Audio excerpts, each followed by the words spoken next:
Yes! Oh, that was closer than it should have been, but you still have not beaten me. Huh?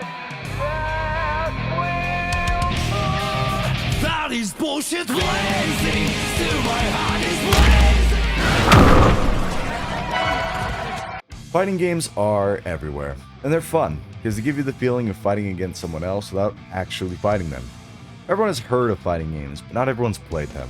And I can understand why, because fighting games are difficult, they are competitive, and they take time to get good at. I've been playing fighting games most of my life, but I'm not always a big fan of the super competitive ones. So only recently have I been getting into the more traditional fighting games. My very first experience playing a fighting game was Super Smash Bros. Brawl. If you somehow don't know what Smash Bros. Is, leave. Just kidding. Here's the quick rundown. Pick one of the 89 characters, pick a stage, beat up your friends with regular special attacks, that builds up your percent, or percent means you get launched further until you get flung into the void. GG's, good game, moving on. I didn't own the game myself well, but my grandma did. So whenever I was at my grandma's house, I'd be excited to play Smash Bros. With cousins and siblings. We also played We Played Tanks. That game was great, but not really important right now. But eventually I got Smash Bros. For myself, so I could play it at home. I didn't really have any other real fighting games for a while. Just a few games with some versus side modes that I wouldn't really call fighting games. There are a few other fighting games I had tried out, but none I really ever stuck with. I love Smash Bros. Brawl, but it's all I had for a long time until Smash Bros. Ultimate came out. I got the game day one, it became my obsession for a while. The game was fun, had some characters I recognized, and others that just looked really cool. And through it, I actually found a lot of friends still hang out with to this day. Now Smash was big for a long time, but 3 years later, after all the DLC characters had released, Smash Bros. Was starting to lose a bit of traction. The game was still fun, but me and my friends were looking for more games to play. We tried out some other fighting games like Rivals of Aether and a few other platform fighters, but Rivals was our favorite by far. Rivals itself was fun, but what made it stand out was the Steam Workshop. The community being able to create their own characters, whether they be original or meme, kept the game fresh. Every time you played, you could find a cool and unique character, and there were a lot of characters. Many of them incredibly well made, and some of them too well made. Oh my gosh, I'm getting clipped! Oh!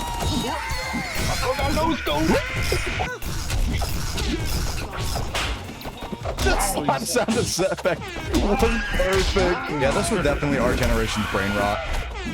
This really was. The weed smoking. Look at this. It has built-in drift. Look, just listen to these sound effects. Oh yeah, he's got the full screen grab as well. No. Even though the game was really fun, we wanted to try fighting games that weren't platform fighters. We started getting into some real fighting games. If you've never played a fighting game before, I'll do a basic rundown. I'll be doing this with an Xbox controller because that's what I use.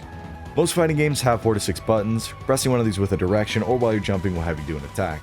Special attacks can be performed by doing a motion input like a quarter circle, half circle, charge, and my least favorite, the Z motion.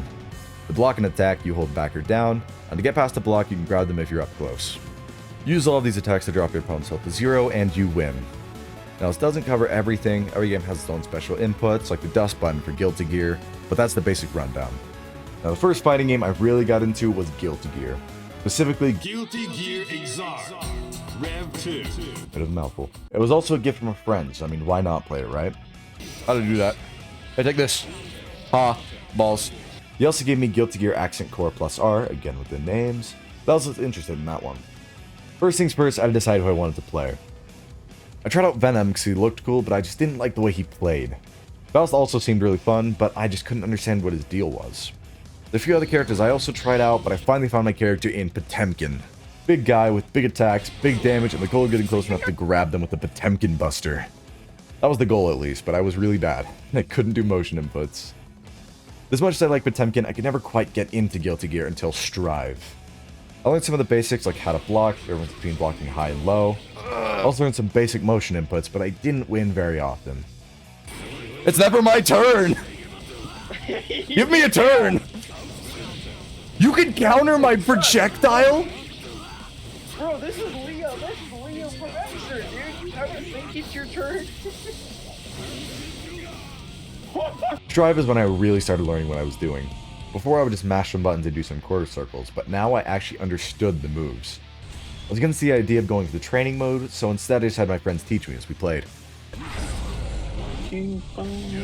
No.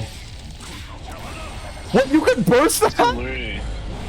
I'm sad. I'm so sad. They teach me some of the inputs for the characters, and after I would still get destroyed, they explained me how stupid I was.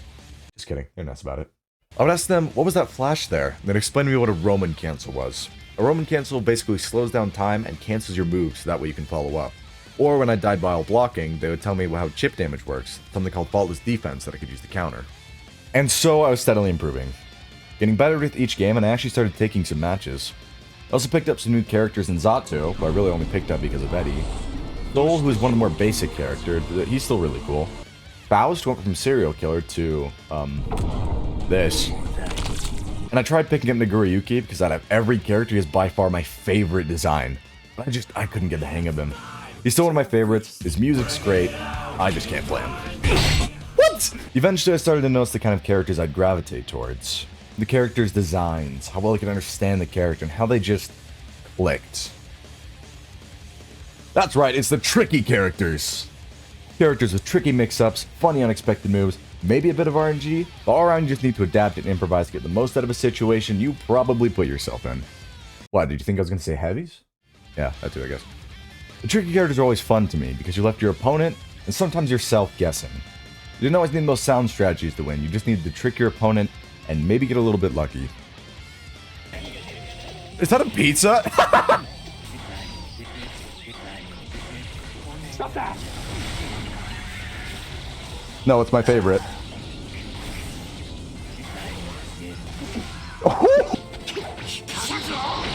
How you doing? Oh my god! No stupid move. Oh right. I honestly forgot the counterplay to that. The heavies though. The big boys with their big damage and even bigger hitboxes. While the tricky characters are fun, my go-to will always be the big bodies. Got him.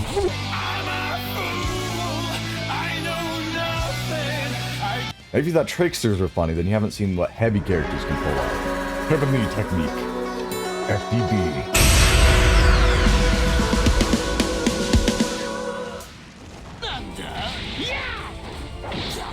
I don't know what I was thinking. How did you not react to that? Oh my gosh!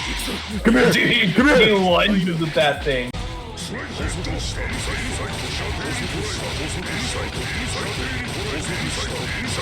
Oh my gosh! Oh my gosh! Oh my gosh! My finger hurts! Ah, Broly! Fancy seeing you here! Armor!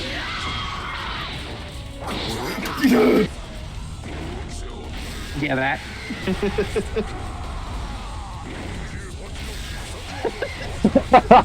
Yes! Super armor doesn't save me. It does! No way that super armor saves you. That is going in the video. That is going in the Oh, video. Now that I'd actually learned inputs, I could finally do the funny moves. Knowing what I was doing made the game so much more fun. And now that I was actually learning characters and their moves, I started having a really good time with the game. Eventually, my friend convinced me to get a new fighting game. Dragon Ball FighterZ. He was a big fan of the Dragon Ball series. Me, not so much. But I was still interested because the gameplay looked intense and there were a couple of characters I thought looked really interesting. But the biggest push for me was seeing other content creators playing the game. Dragon Ball FighterZ is a little different from other fighting games I mentioned because it's a 3-on-3 fighter. Finding characters in the first place was not the hard part. There were plenty of characters that looked cool, like Ultra Instinct Goku, Broly but again, Hit, and Super Saiyan 4 Gogeta. Just playing your favorite characters is fine, but if you really want to win, you have to pick characters that also work together because of a thing called assists. An assist is when you call in a character that is not on the field to perform a special. They can either cover for a whiffed attack or to continue a combo. I don't use assists because I am bad at the game. I forgot assists were a thing. I don't know, I just remembered. When I first saw the game, what really interested me is how fast-paced the fights were and how they looked like they were straight from the anime. Yes! Is that an insta-kill? Yes, it is. There were flashy moves, rapid attacks, cool animations, and teleportation. But I didn't recognize just how important it was to know these massive combos. Oh no. Please. I'm sorry. As I mentioned before, I hate labbing in games because I can pick up the basics very quick. Many of games I've tried, I've gotten the hang of very fast. And in fighting games, for example, it would be my first time playing a character, and within a few rounds I'd be going head to head with a character they had practiced with. So how do I wham? Well, that's close, but not quite what I'm looking for. Well, that's something. No, what? I'm the Weaver. No, it catches me out of the air. What? What happened? I won. What? Oh my god. You like got behind me somehow and it wasn't. Oh, try. Instinct. I just don't have the patience to spend hours practicing combos when I only play the game casually. But because I refuse to practice those big combos, or to keep myself from getting put in them, never got good at the game and always got stuck in combos that felt more like they were cutscenes. I eventually stopped playing on a regular basis. The game is still fun, but when I do play, I don't win all that much.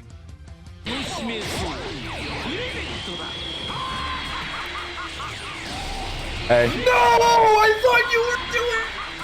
I was doing. What? It sucks! Guilty Gear Strive was my go-to for a while until the same friend mentioned a beta for a new fighting game called Granblue Fantasy Versus Rising. When the beta came out, both me and him installed the game, and I was hooked after the first match.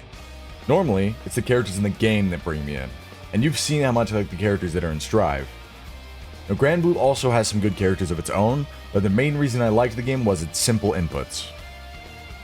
Granblue's simple inputs are great. It makes getting into the game so much easier than with other fighting games, and even if you've been playing the game for a while, simple inputs make it easy to try out new characters without having to memorize all of their inputs.